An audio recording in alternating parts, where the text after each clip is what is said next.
February, I read a total of 5 books and I limited my favorites to a number of 5. So, yeah, this video is going to be about my 5 February reads and my 5 February favorites. Let's start with my February reads. Like in the previous video, I have journaled whatever I thought of the books that I read this month, and the first book that I read was a part of a trilogy, and I completed the trilogy series, and the rest 2 books are separate books.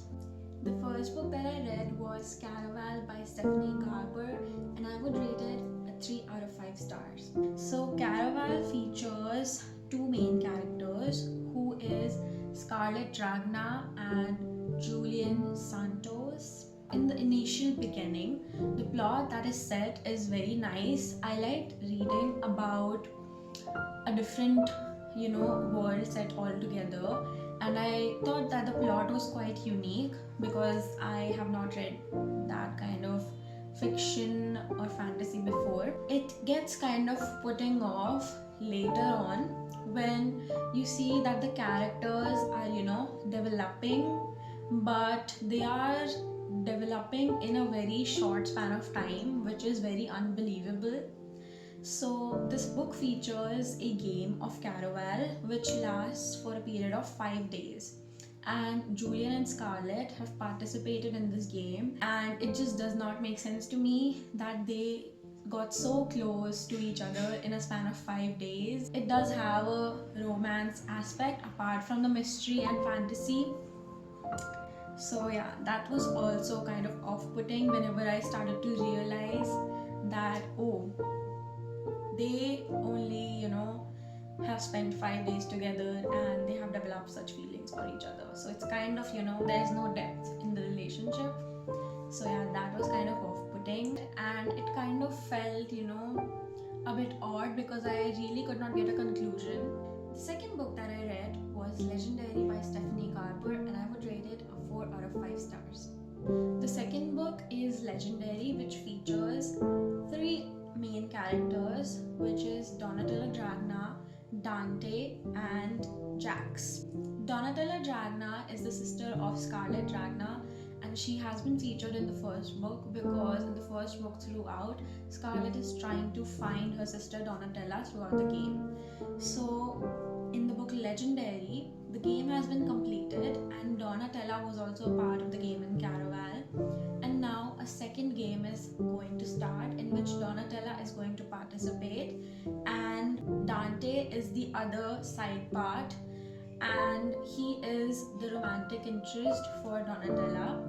Then Jax, who is the Prince of Hearts, is the main villain in the story, and I have read the Once Upon a Broken Heart series, so I was kind of excited to see Jax in this series, even if he was a villain, because the backstory for his character is just so appealing for me because I have read the whole series.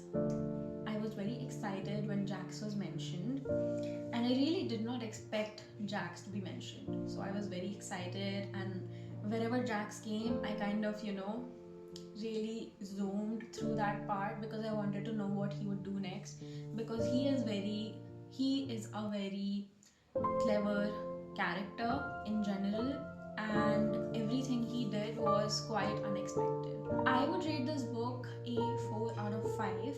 It is definitely better than Caraval, but if we talk about characters, I feel that Donatella Dragna is not a better character compared to Scarlett, because Donatella basically received hints throughout the game from other people. I don't think she really solved the game on her own, and it was always people around her who were helping her. Meanwhile, Scarlett, did the whole thing on her own. There was Julian to help her, of course, but she had the mind to, actually get through the game, and that is why Scarlett was the main person who was, invited to actually play the game of Caraval and not Donatella. The first book ended with a certain mystery that the second book was supposed to solve. So the second book had a purpose to be there. That is why I like the second book more. The second book also also has a major twist which I really really loved. Apart from the main character, one of the main characters who is Jax, that is why I gave this book a 4 out of 5.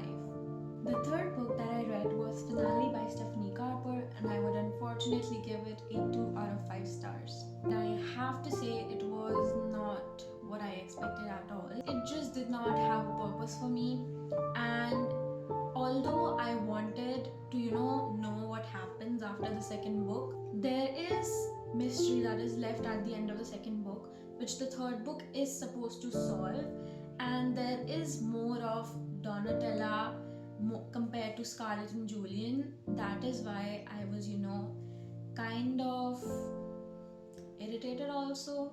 But yeah, there were also some decisions that Scarlett took that made the relationship between Scarlett and Julian make more sense to me.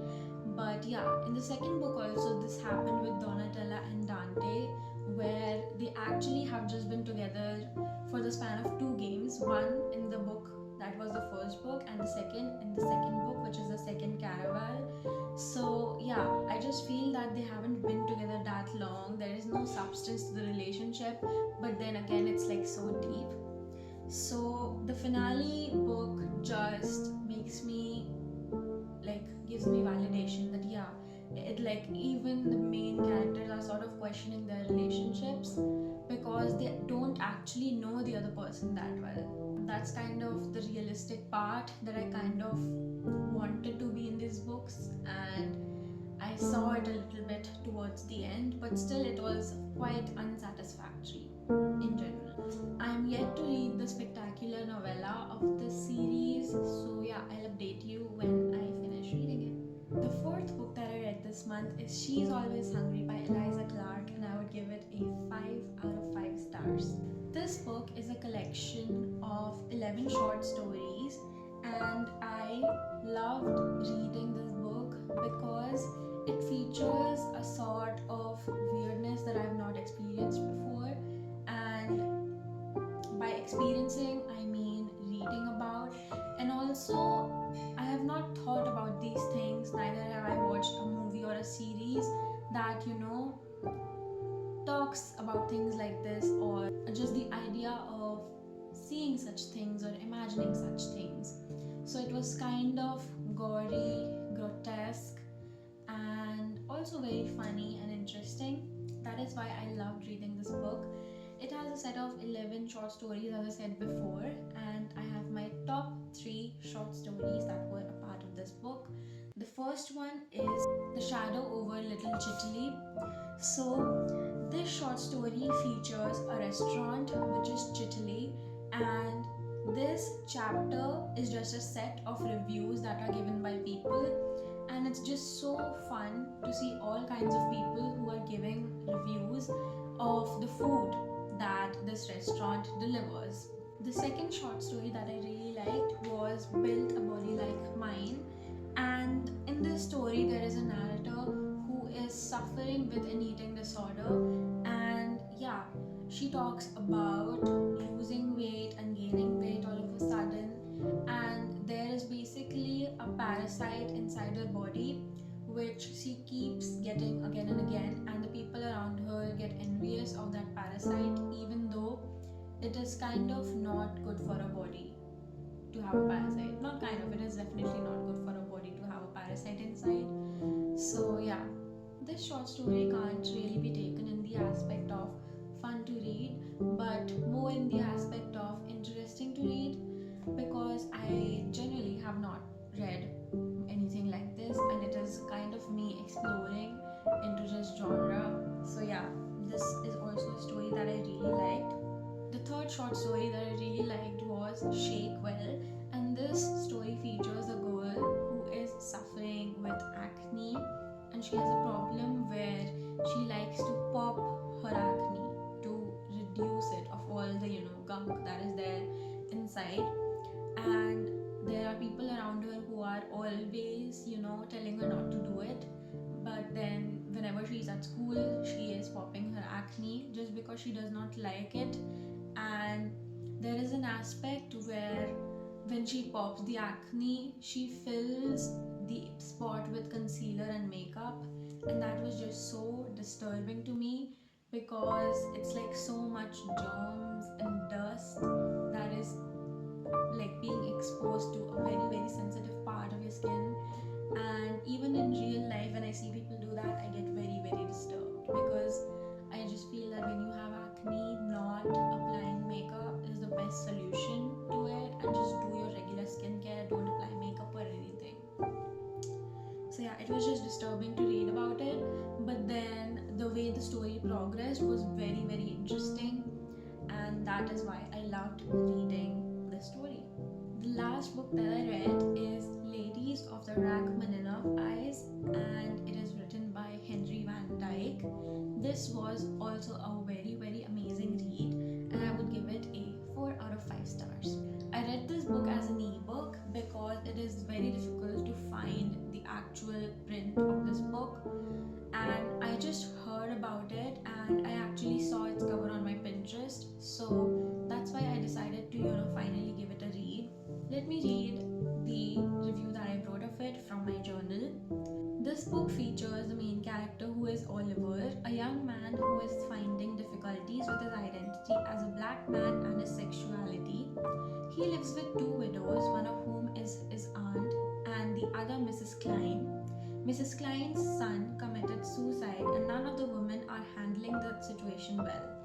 A man comes up claiming that he can help them communicate with Mrs. Klein's dead son using some sort of astrology method, or just doing a seance. I think that's the word. I don't know if I'm pronouncing it right. A seance, I don't know. It just features the astrology in the 1900s, late 1900s.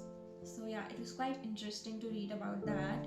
And yeah, the plot is also very interesting. I hope you find the blurb very interesting, because this was the best way I could describe the book without actually spoiling what happens in the book. And it just features a really close connection between the two widows. There is a mix of goth and comedy and tragedy in this book, which just fits really really well together.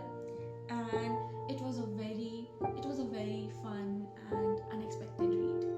Now let's move on to my February favorites. The first one that I like to show you is this short bookmark that I like to say, and it features Taylor's album, which is Evermore, and I use this as a bookmark throughout February. And I went to a college fest together with my friend and I bought it there, and yeah, it just fits really well in my books, does not get lost anywhere.